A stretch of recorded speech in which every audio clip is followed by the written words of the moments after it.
Wali Paidi episode 23. Di sebuah warung kopi, duduklah Wali Paidi di pojok warung.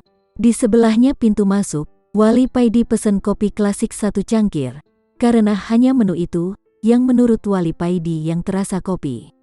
Lagi enak merokok, datanglah temannya duduk di samping Wali Paidi. Setelah bersalaman dan pesan kopi, temannya ini berkata kepada Wali Paidi,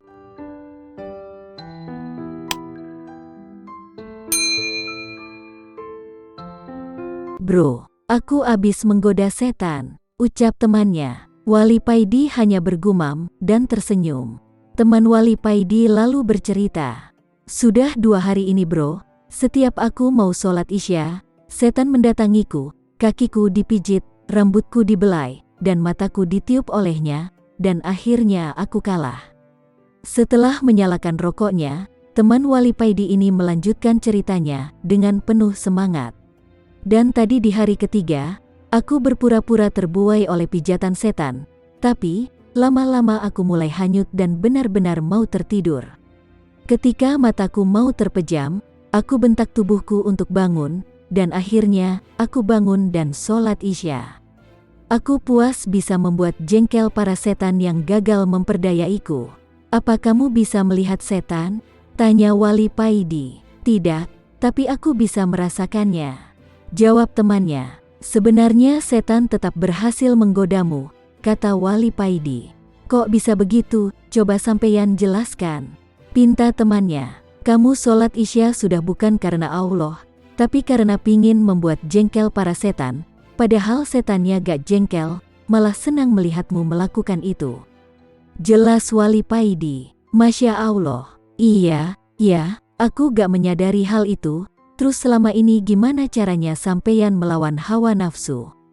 tanya temannya. "Aku belum pernah melawan, tapi hanya minta kepada Allah supaya diberi kekuatan menahan hawa nafsu, karena manusia sudah dicap sebagai golongan yang lemah. Manusia baru kuat kalau diberi kekuatan oleh Allah," jelas Wali Paidi lagi. "Terima kasih bro," kata temannya. Setelah menghabiskan kopinya, temannya ini pamit pulang kepada Wali Paidi.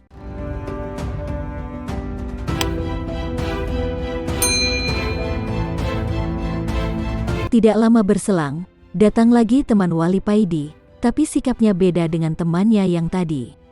Temannya kali ini, setelah pesan kopi hanya duduk diam di samping Wali Paidi.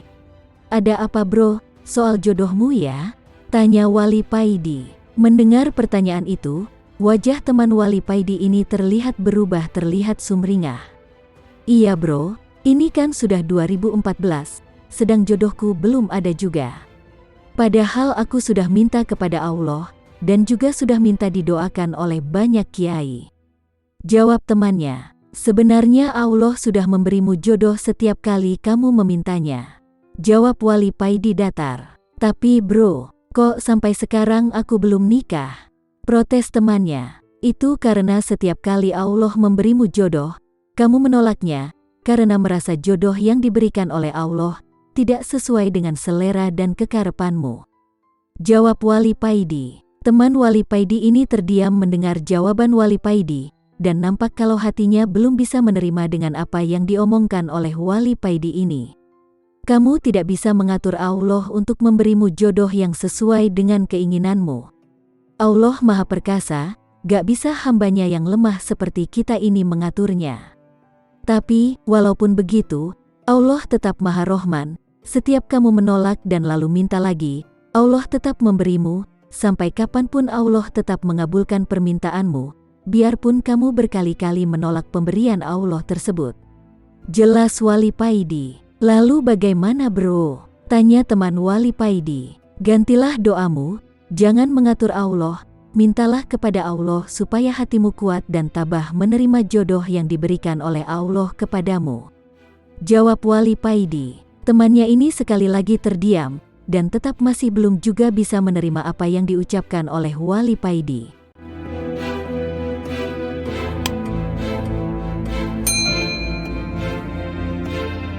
Wali Paidi episode 24. Sehabis dari makam gurunya, Wali Paidi langsung menuju warung kopi di daerah Botoran. warung kopi yang tertua dari warung kopi yang lainnya. Seperti biasa, Wali Paidi pesan kopi klasik, karena hanya menu itu yang masih terasa kopinya. Wali Paidi duduk di teras depan menunggu temannya yang masih sowan ke Mas Kiai. Wali Paidi menyeruput kopi klasiknya sedikit, karena kopi klasik ini tersaji dengan cangkir yang sangat kecil. Biasanya, kalau Wali Paidi lagi ngopi, dia pesan kopi klasik yang gelasnya agak besar, dia lupa minta gelas yang agak besar ketika pesan tadi. Wali Paidi mengarahkan pandangannya ke kaca yang bertuliskan Lutz Coffee, batinnya berkata, "Semoga Lutz Coffee ini ada di tiap kota seluruh Jawa.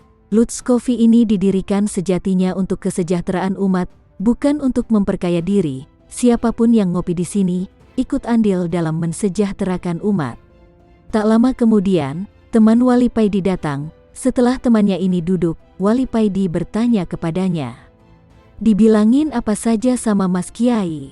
"Disuruh membuat lapangan pekerjaan sebanyak-banyaknya," jawab teman Wali Paidi.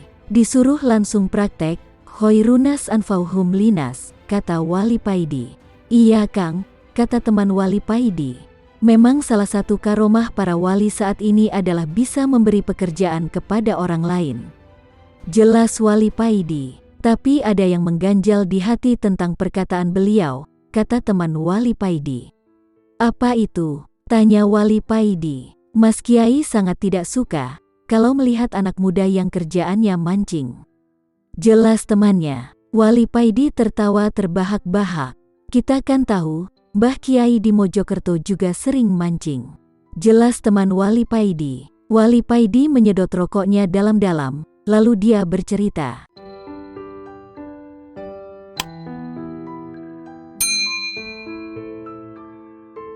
Dulu, ada santri yang bertanya kepada Mbah Kiai. Waktu itu Mbah Kiai sedang dalam posisi mancing. "Kiai, apa Nabi Khidir suka dengan orang yang mancing?" tanya santri. Santri ini berasumsi, dan sering mendengar cerita, kalau Nabi Khidir itu suka menjumpai orang tertentu ketika mancing.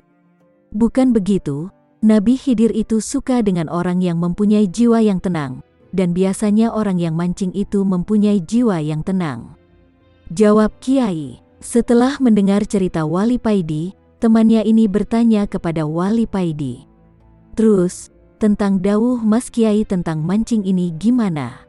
"Mas Kiai benar, sekarang orang yang suka mancing itu rata-rata bertujuan melarikan diri dari masalah yang dihadapinya, beda sekali dengan mancingnya Mbah Kiai," jelas Wali Paidi. "Maksudnya Kang?" tanya teman Wali Paidi. "Mbah Kiai adalah orang yang sudah mempunyai jiwa yang tenang," jelas Wali Paidi. Wali Paidi diam, suasana menjadi hening beberapa saat, lalu Wali Paidi berkata lagi, "Mbah Kiai adalah orang yang dipanggil oleh Allah dalam surat Al-Fajr. Wahai jiwa yang tenang, duduklah kamu di sisiku dengan riang gembira dan penuh ridoku. Masuklah kamu kepada barisan para kekasihku, aulia. Masuklah ke tempat yang tidak ada kesedihan maupun kegelisahan." Mbah Kiai mancing itu hanya sebagai sarana untuk berdialog dengan Tuhan, bukan bertujuan melarikan diri dari masalah, atau bukan karena gak kerasan tinggal di rumah karena diomeli istri, jelas Wali Paidi. Teman Wali Paidi ini mengangguk-anggukkan kepalanya. "Oh, aku sekarang paham, mengapa Mas Kiai menyuruhku membuka lapangan pekerjaan," kata teman Wali Paidi. "Biar teman-teman kita kalau mancing, bukan sebagai sarana untuk melarikan diri, tapi sebagai sarana untuk mendekatkan diri kepada Allah." Tambah temannya lagi, "Tidak hanya mancing, tapi banyak teman-teman kita yang menggunakan kuburan para wali sebagai sarana melarikan diri dari masalah, bukan karena niat berziarah," kata Wali Paidi.